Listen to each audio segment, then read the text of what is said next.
Tetapi apakah firman Tuhan itu akan berlaku untuk saya dan saudara? Itu yang penting. Amin. Kalau Allah sudah berbicara kepada kita, aku mengasihi engkau dengan kasih yang kekal. Kalau kita imani itu, kita terima itu dengan hati yang sungguh-sungguh. Kalau di dalam perjanjian lama dikatakan, kasihilah Tuhan Allahmu dengan segenap hatimu, dengan segenap akal budimu, dengan segenap kekuatanmu. Itu totalitas namanya. Sungguh-sungguh. Karena firman Tuhan itu ya dan amin. Saya selalu katakan, kita ini selalu kita dihantui dengan masalah. Selesai masalah ini, muncul masalah ini. Selesai masalah ini, muncul masalah ini. Begitulah siklus hidup.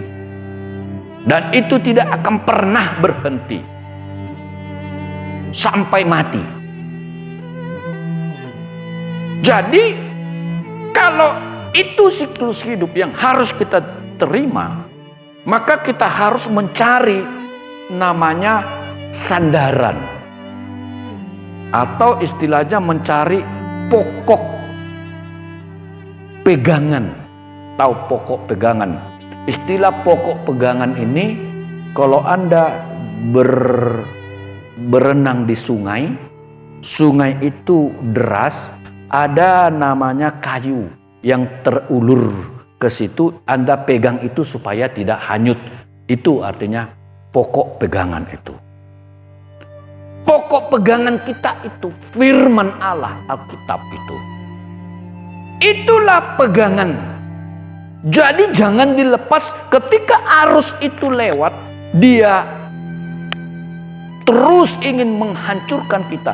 Ketika kita berakar di situ, kuat di situ, maka itu yang akan menyelamatkan. Amin. Ingat, tidak ada manusia yang tidak punya masalah. Tidak ada.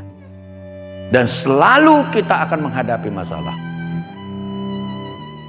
Saya selalu sarankan kepada kita, kalau tidak bisa membaca, mendengar. Di YouTube itu banyak. Kalau kita tidak punya data, datang ke sini, di sini ada wifi, di-download. Kemudian nanti di rumah dengar. Firman Tuhan itu kita baca, kita dengar. Kita ini ada namanya apa? Suara, apa ini namanya nih? Suara hati nurani. Betul? Semua manusia ada nggak suara hati nuraninya? Ada nggak? Ada, ya ada kan? Ada hati nurani. Dia berbunyi. Kalau kita ingin mencuri, dia bunyi. Kalau kita ingin mengapa, dia bunyi. Kita mengalami itu, dia bunyi. Jadi bagaimana supaya hati nurani ini menjadi benar? Hati nurani ini, kalau sering kita mendengar yang jahat, dia akan bunyinya sering jahat. Hati nurani ini, kalau kita sering dengar yang baik, dia akan kecenderungan baik. Jadi firman Tuhan, kalau kita sering dengar dan dengar, sudah, dia akan berbicara. Ketika kita mengalami masalah, ketika kita mengalami situasi yang sulit, ketika kita mengalami putus asa, ketika kita mengalami situasi yang tidak mungkin menghadapi, menjalani segala-gala kehidupan ini, dia akan berbicara. Dia akan mengingatkan. Dia akan terus mendorong untuk kita bertahan. Itulah gunanya kenapa saya sering sarankan kita untuk membaca Alkitab. Supaya juga kita tidak asal-asalan. Dalam artian begini, banyak sekali orang mengajari, sharing firman Tuhan asal-asalan. Kenapa? Karena tidak membaca. Minimal kita semua di sini punya anak, punya saudara. Ketika kita berbicara kepada mereka, kita mengajarkan kepada mereka, yang kita ajarkan itu adalah firman. Firman itu, saudara. Makanya firman itu adalah pelita dan terang bagi jalan. Firman-Mu adalah pelita bagi kakiku, terang bagi jalanku. Ya, saya ingin kita supaya bertumbuh. Allah berkata, aku mengasihi engkau dengan kasih kekal. Aku akan membangun engkau kembali sehingga engkau adalah milik Tuhan. Ayat 7, supaya engkau bersorak-sorak dan bersuka cita karena Tuhan. Itu bisa terjadi kalau firman Tuhan itu penuh di dalam otak kita, penuh dalam hati kita. Amin. Itu yang bisa. Coba bayangkan, bisa nggak kita menyanyi ketika beras tinggal nggak ada lagi yang mau dimasak? Bisa nggak nyanyi? Kita mau bayar listrik tanggal 20. Uang tidak ada lagi mau dipegang. Sudah tanggal 19. Besok mau terakhir bayar listrik. Kalau tidak, kena denda. Setelah itu tidak diputus. Bisa nggak kita bernyanyi pada saat krisis seperti itu? Bisa nggak? Sulit tidur, betul nggak? Jangankan nyanyi, tidur pun susah. Makan pun rasanya hambar, betul?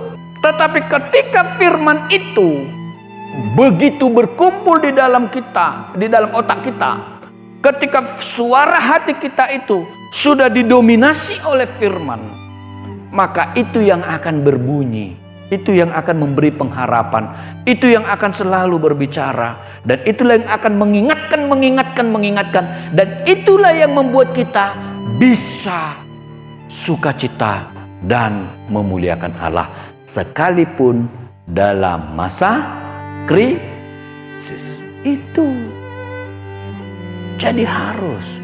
Ketika bangsa Israel pada saat itu, ketika Yesus setelah disalib, kemudian dia bangkit, kemudian pencurahan Roh Kudus, terjadi gempar di mana-mana.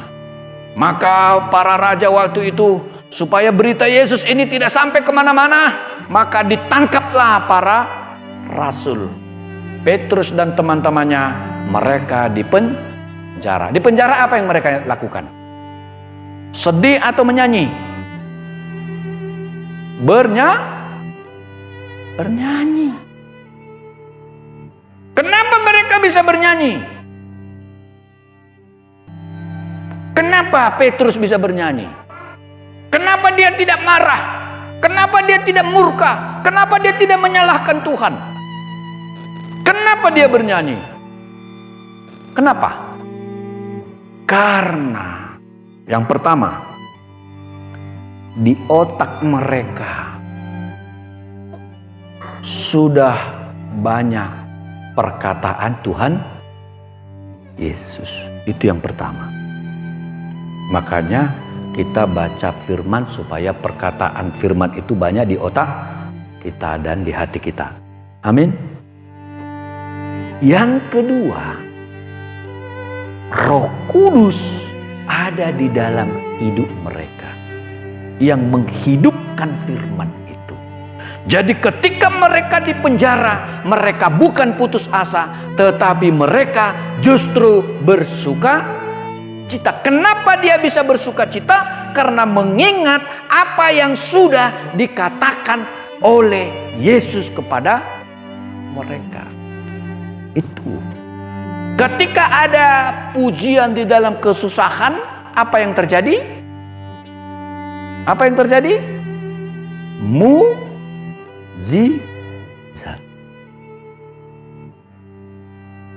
Mujizat. Mujizat terjadi akan selalu diiringi dengan pujian. Makanya gereja kita ini pujian penyembahan. Jadi kalau ada di antara kita mengalami kesusahan, bernyanyi, memuji Tuhan. Makanya seperti itu kita menyembah Tuhan, mengangkat hati kita. Ketika firman sudah penuh dalam otak, Roh Kudus ada di dalam hidup kita. Ketika ada badai, kita mengandalkan firman itu, maka firman itu akan hidup. Ketika firman itu hidup, ada muncul yang namanya apa? Iman. Iman itulah yang bisa menimbulkan yang namanya apa? Mukjizat. Amin. Itu terjadi dulu dan sampai sekarang itu terjadi. Saya selalu sarankan, tekankan kepada jemaat, mari cari Tuhan selagi otak kita masih mampu mengerti. Amin. Ada saat nanti otak kita tidak mampu lagi mengerti. Ada saat mungkin usia, mungkin penyakit, mungkin banyak hal. Tetapi selagi kita ada waktu, dengar dan terima dan lakukan. Karena itu untuk kebaikan kita. Amin. Saya selalu katakan, jangan ikut-ikutan. Mari renungkan firman Tuhan. Mari belajar firman Tuhan, baca. Mari beri hati. Sekalipun otak kita sulit mencerna, sekalipun kita susah memahami, mari beri hati kepada Dia, supaya Dia selalu menolong, menghibur, menguatkan kita. Ya. Kalau kita lihat Nabi Yeremia, dia kuat mengalami tantangan itu karena Allah. Catatan gereja mencatat, tidak ada di Alkitab, Nabi Yeremia itu mati digergaji, saudara.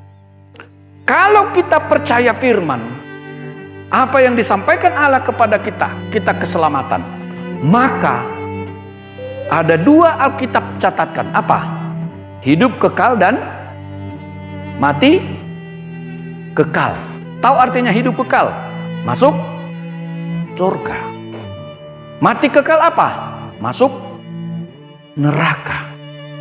Bagi Allah, kalau kita ada di surga itu kekal adanya, tidak akan pernah berubah. Ketika kita tidak percaya kepada Allah, maka kita ada di neraka kekal itu. Maka kita tidak bisa keluar dari sana. Maka di sanalah kita digoreng. Berdasarkan kitab Wahyu dan kitab Yesaya, di neraka itu adalah api yang menyala-nyala dan di sana ada kertak gigi dan penderitaan yang tidak bisa lepas dari sana. Saudara, firman Tuhan disampaikan kepada kita.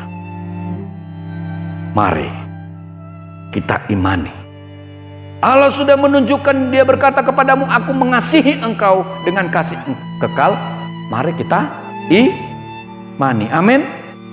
Imani, percaya, terima. Kalau Dia berjanji aku mengasihi engkau sampai kasih yang kekal, kalau dikatakan di situ apa? Kasih yang kekal, perhatikan ayat 3b itu. Aku mengasihi engkau dengan kasih yang apa? Kekal.